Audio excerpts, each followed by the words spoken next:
a good friend of mine just did a little 10-minute cable news debate with somebody I regard as a, I don't know, like a smellier version of a comic book supervillain, and I do want to watch this. So this is the first clip of Ana versus Alan Dershowitz. Professor, what is the plus minus for you in terms of the Democratic leaders and other members deciding not to go there today? Well, the vast majority of Democratic members of Congress came and applauded. Benjamin Netanyahu gave a great speech to the American public and to the world. And he had some very good points about the protesters. You know, the protesters are calling for a ceasefire. Israel has accepted the ceasefire. Egypt has accepted it. Qatar has accepted it. The United States has accepted it. Both Biden and Blinken have said the only thing that stands between a ceasefire is Hamas. So why aren't these protesters protesting Hamas? Why are they joining with Hamas? Why are they supporting Hamas? Why are they not claiming that if they're pro-Palestinian, the best thing that could happen to the Palestinian people would be for the end of Hamas's military, tyrannical, and other rule, where it kills so many Palestinians, uses Palestinians as human shields. I support the Palestinian people. And I think if you support the Palestinian people and you ultimately want to see a two-state solution, you have to get rid of Hamas. They are the biggest barrier to any kind of a peace that would include Saudi Arabia, all the other Arab states. Netanyahu talked about expanding the Abraham Accords and making a kind of regional Abraham Accords. That's a very good step forward. But right. Hamas stands in the way and the protesters stand in the way. All right. Let me bring Ana in. Ana, first of all, thank you for taking the opportunity. It's good to have you back on the show. Let's flip it a little bit. You could argue that Netanyahu has no business addressing a joint session of Congress with what's going on in the Middle East right now and how our politics are trying to balance the equities there. Let me just start off by saying that I'm an American, a proud American who loves my fellow Americans regardless of what their political views are. And I find it absolutely deplorable that a leader of a foreign country would come onto American soil and smear the entirety of the pro-peace, pro-ceasefire protesters based on a few outliers who might engage in behavior that I myself disagree with. These are Americans engaging in their First Amendment rights, protesting in favor of a ceasefire following the slaughter of innocent civilians, 2/3 of which are women and children in the Gaza Strip. These are individuals who are protesting the annexation of Palestinian territory in the West Bank, which had absolutely nothing to do with the atrocities that were committed on October 7th. And I will not sit here and buy into the lies that Netanyahu has been engaging in ceasefire negotiations in good faith when time and time again you hear the Biden administration claiming that Netanyahu has agreed to a ceasefire. Then Netanyahu reneges and says, no ceasefire until we wipe out Hamas, which the IDF, the head of the IDF, has made abundantly clear is an unrealistic goal. Yoav Gallant has said that himself. The fact of the matter is Netanyahu wants to keep this war going. He wants to expand it to a broader regional war, which is why he kept talking about Iran over and over again. He wants to drag our men and women and our military into fighting that war against Iran, which would be absolutely atrocious and would definitely risk their lives. We need to call a spade a spade. That speech was full of lies and defamatory comments about our people, about American citizens, and I will not stand for it. So, you know, this sounds very much like what happened. Okay, one thing. Hold on, Professor. Hold on. Professor, hold on. 1 second. Yeah. 1 second. I want to give each of you a chance to respond to each other, but please tighten it up so that we can get a couple of you back and forth. Go ahead, Professor. The same argument was made when Winston Churchill came to America to ask the United States to help them fight against Nazism. And there were protests. Nazis protested. They had a First Amendment right. And Churchill attacked the protesters. Churchill was right. People like the guest here and some of the people who protested there would be protesting Churchill, because Churchill was a colonialist. You can make up these stories. The point is, Israel has only wanted peace. It has sought peace. It has responded the way any democracy would respond to the kind of barbarism and butchery that occurred on October 7th, and that continues to occur because rockets are being sent by Hezbollah, by the Houthis, by Hamas, and Israel has the right to respond. This is not me talking. This is Biden talking. This is Kamala Harris talking. This is everybody in America who is responsible, rather than your bigoted guest who believes that everything that Netanyahu says. Netanyahu was not speaking for himself. He was speaking on behalf of an independent democracy, Israel, which has a perfect right to be invited by both Republicans and Democrats. Okay. Professor. You want to silence him. Professor. I will do my best. Professor. I will do my best to remain Professor. calm. I will do my best to remain calm. But I will not sit here Professor, and hold on, allow guys. this Hold guy on. to Hold refer on. to me as Anna. a bigot. Anna, I'm coming to you. Anna, I'm coming to you. Professor, You are- You're going to let him call me a please. bigot? Professor, For no. defending Americans Professor, and practicing you their First can't Amendment rights? call Anna Casparian a bigot. You want to censor. Okay? She's you not a want bigot. only I've your known her a view to be long heard. time. You can disagree, but you don't. Hold on. Professor, she's not a bigot. You don't sling that kind of stuff here. You know better than that. Friends, comrades, I regret to inform you that he does not, in fact, know better than that. Anna Casparian is no bigot, okay? You can disagree. She's not a bigot. Anna, She make is your a point. bigot, and so is her total TV show. The Young Turks are a bunch of She is bigots. not They a are bigot. anti-American. They are anti-Semitic, and I'm going to call a spade, and a bigot, whether you like it or not. But it's May I not respond about to whether I that like it or not. accusation, It's about please? whether it's accurate or not. And yes, please, Anna, go ahead. Yes, thank you. I appreciate that, Chris. Listen, those who are protesting the war crimes that are currently being committed in the Gaza Strip are concerned about, excuse me, sir, I'm speaking. They're concerned about the innocent children who Go are ahead, being Anna. slaughtered. They want the war to stop. And when we talk about democratic leadership, like Nancy Pelosi, by the way, deciding to not attend that speech, the reason why she did that is because the family members of the hostages want a ceasefire. They want the hostages to come home. They want a ceasefire. 71% of Israelis in Israel want Netanyahu to either step down now or immediately after the war. He is not a popular politician. He knows he's not a popular politician, and he is prolonging this war specifically to hold on to power despite the lives that are being risked in the IDF that he purports to care about, the hostages who are being killed as a result of the IDF's aerial bombardment of the Gaza Strip. And we got to tell the truth about what's really going on here. I will not stand for any foreign leader coming onto American soil to trash our American people, regardless of what their political views are, period. You would have opposed Churchill. That's fine. I understand. You would have opposed Churchill. You would have opposed. No, I would. Listen. First of all, comparing the protesters today to Nazi Listen. sympathizers is all you've got, Dershowitz. That's all you've got. And honestly, I am not surprised at all that you don't care about the children that are being slaughtered in Gaza. all right. Because All right, your guys. history does indicate that you don't care too Guys, much about let's- children, right? Let's end it. Let's end it there. Anna, we're going to end it there. You are not bigoted because of what you believe. Professor Dershowitz is not about killing children either. This is an ugly situation. It's probably going to get more ugly, but we got to conduct ourselves as much we can if we want to get to a better place without being as ugly as what's happening on the ground. Anna, I appreciate you making the case. Thank you. Professor, listen, I'm with you. Hamas has to go. How you get that to happen, I don't know. Ceasefire would be best for everybody.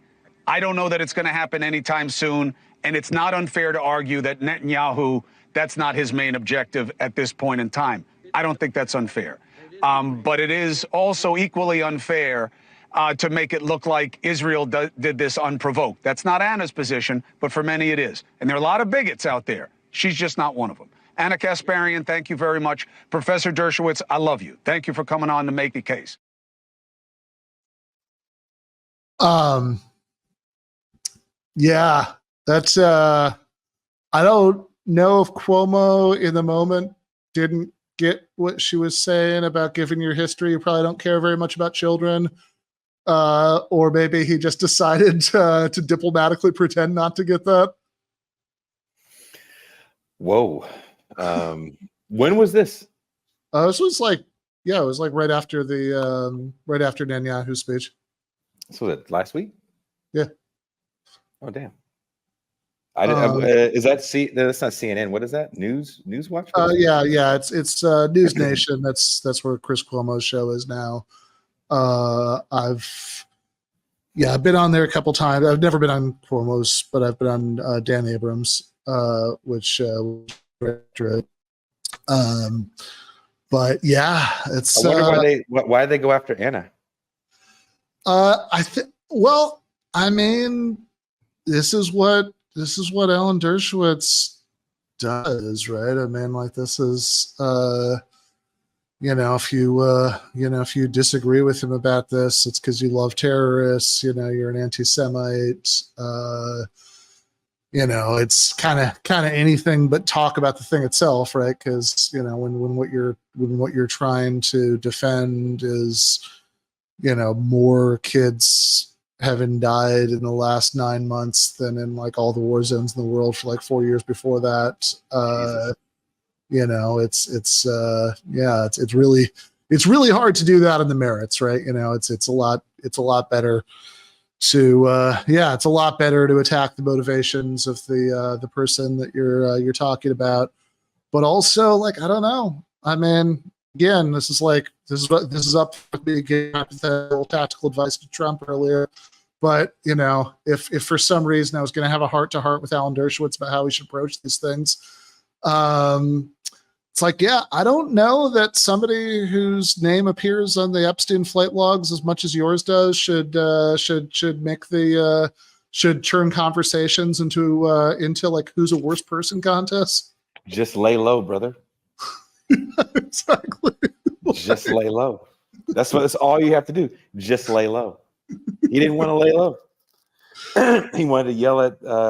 I'm sure he refers to her as like dingy broad. I can see Dershowitz saying that. Somebody said spade a spade. Someone said, I'm sure Dershowitz called many people a spade.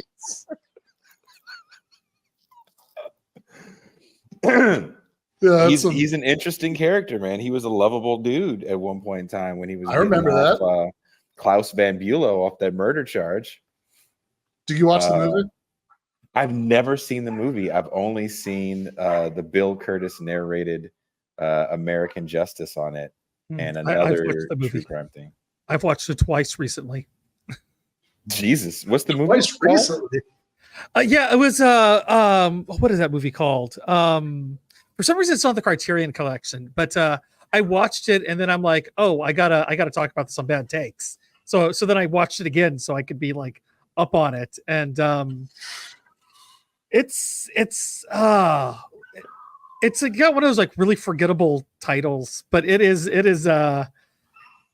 this is not a comfortable thing to admit, but I can remember a time in my life where I had vaguely positive thoughts about that guy. Like Alan Dershowitz. Alan Dershowitz, yeah. Yeah, he was getting people off of death row and murder charges. Yeah, that was actually a plot point of the movie. It was just like, hey, these black kids, they never show them throughout the entire movie, but he's like really upset when like one of their appeals didn't go through, and like it's just like, but I really care about these black kids who only get mentioned and have to identify them just as the black kids. Wasn't he part of OJ's team? He was, yeah. Yep. Speaking of black kid, there you go. The guy for 5 minutes was kind of on the right side of history. We didn't know his politics. We didn't care about his politics. Yeah, Reversal of Fortune is the name of the movie. Yes. Yeah, I mean, look, he always claimed to care a lot about, like, it was always kind of part of the Dershowitz bio, right? That he was like a big civil liberties guy. Yeah. I think if you kind of ask some follow-up questions about what exactly he ever did for civil liberties, it's a little unclear, but like that was always part of the presentation of him. I mean, he seemed to spend more of his time defending rich guys who killed their wives, but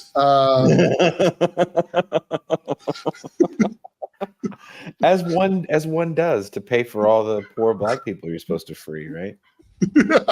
That's how that works. Like you gotta get some rich guys off, and then you can go give back and just walk into court one day, be like, "I'm your lawyer." Like in law, like SVU always has this turn for a lawyer that'll defend all these criminals, and then, they'll talk to Olivia Benson, and I've been on the wrong side for too long. Now I want to be with you and free this accused colored person of some sort of sexual assault. Like that's like those are the good episodes. When that happens, it's like, oh, that guy's gonna be working on the good side. Like what? Yeah, it's like if Destro. It's like when Destro did something nice for GI Joe. It's like your whole head was effed up for the day when that happened. Andy knows what I'm talking about. Exactly. Yeah. I mean, just blows your mind that Destro actually has, some kind of moral, the conscience. Yeah. Mikey Love says, you just got to get some rich guys off. Evergreen and applicable across many industries.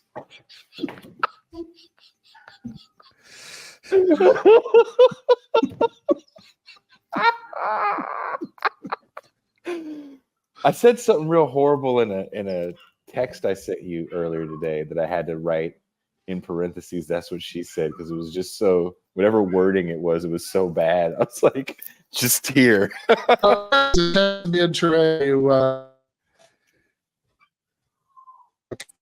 Small, but you could blow up on your phone.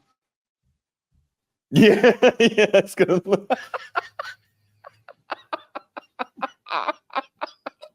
I knew I said something pretty like, oh shit, let me just write that in there before one of them thinks it in their mind.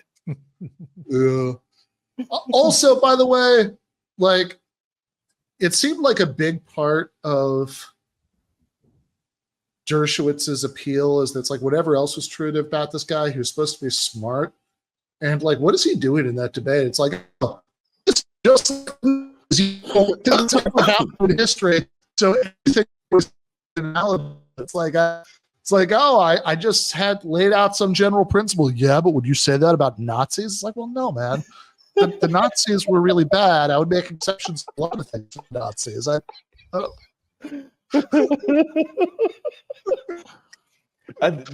why I couldn't. When you do that kind of stuff, like, it's one thing, and Ben can speak to this. When you do these debates, and I've seen it, you get allowed sometimes some back and forth, but when you're doing a thing on like real TV like that, it's everything's different, and it's harder to fire back like that when you hear all that insane stuff, because they just cut you off. I'm surprised she got to say as much as she did. Yeah, I mean, that is definitely the art of cable TV appearances, is to get in what you need to as quickly as at all possible, because it's almost nothing, and then the segment is over. I mean, especially if you come from what we do, because the nature of podcasts is, right now we're 42 minutes overtime, whatever. Right? That's fine. You can do that. The nature of cable news is, we've got to go to commercial in the next 3 minutes. Wrap it up. Yeah, we don't care what you were saying. We don't care what he said. Called you and your mom all kind of pieces of shit. Doesn't matter. We'll see you next time, Jason. It's like, oh wow, that was my one shot to go back on cable news, and I effed up. Yeah, no, I think that the 2 times that I did it, which were both Dan Abrams. That's the only cable show I've ever been on. The second one was about Supreme Court stuff, and that was okay, although I felt like because what I was trying to say wasn't sort of cleanly on either side of the narrative that they were kind of framing the segment around, So I kind of felt like they just didn't quite know what to do with that. So it was like fine, it was respectful, but it was just like I kind of felt like what I just said was being translated back to me at the end. It's like, I don't think that's what I said. And then the other one was the debate with the guy from American Conservative after Kissinger died.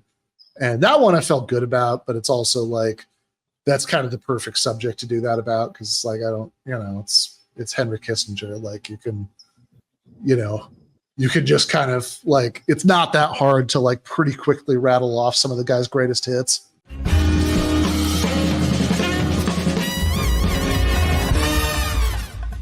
You have been watching free public content from Give Them an Argument. To access every single episode of the show, the main show on Monday nights, all of the streams, all of the debate breakdowns, all of the patron-exclusive postgames on Monday nights, all of the patron-exclusive bonus episodes every week, and much, much more, go to patreon.com/Ben Burgis. I cannot resist ending this with, don't be foolish.